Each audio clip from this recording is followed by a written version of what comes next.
Hello friends, welcome to my YouTube channel. বন্ধুরা, আশা করি তোমরা সবাই খুব ভালো আছো আর আমিও ভীষণ ভালো আছি। এর আগের ভিডিওতে বন্ধুরা আমি তো তোমাদেরকে বলেছি যে আমি ডুয়ার্সে থাকি, আর ডুয়ার্সের সম্বন্ধে এটা সবাই জানে যে ডুয়ার্সের চারিদিকে জঙ্গলে ঘেরা। এই জঙ্গলের মধ্যে কিন্তু প্রচুর বাঁদর থাকে, আর ইদানিং করে দেখা যাচ্ছে যে বাঁদরগুলো আমাদের এই শহরের লোকালয়ে ঢুকে পড়েছে। সেই ভিডিওই তোমাদের আজকে আমি শেয়ার করব যে আমাদের আশেপাশে আমাদের ছাদ বাগানে বাঁদরগুলো এসে কতটা উপদ্রব করছে। তারা এতই লাফালাফি করছে, সেই ভিডিওই তোমাদের আজকে সকলের সামনে আমি সেটা তুলে ধরবো। ঠিক আছে বন্ধুরা, চলো তাহলে তোমাদেরকে দেখাই।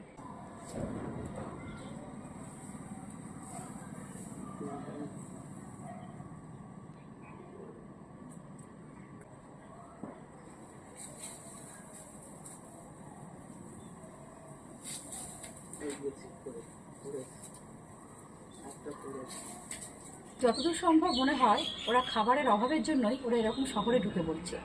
আমরা উত্তরবঙ্গে থাকি, উত্তরবঙ্গের চারিদিকে সবুজে ঘেরা, আমরা সবুজের সান্নিধ্যে থাকতে পারি, এটা ঠিকই, কিন্তু প্রচুর প্রতিকূলতাও আমাদের আছে এই উত্তরবঙ্গে।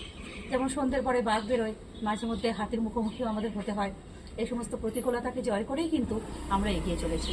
আমরাও কিন্তু কোনো অংশে পিছিয়ে নেই, থাকতে পারি উত্তরবঙ্গে, কিন্তু আমরাও অনেকটা নিজেদেরকে এগিয়ে নিয়ে চলার চেষ্টা করছি। ঠিক আছে বন্ধুরা, আজকের ভিডিওটা এই পর্যন্তই। ভিডিও ভালো লাগলে অবশ্যই লাইক করবেন, কমেন্ট করবেন, আমার চ্যানেলটিকে অবশ্যই সাবস্ক্রাইব করে দেবেন।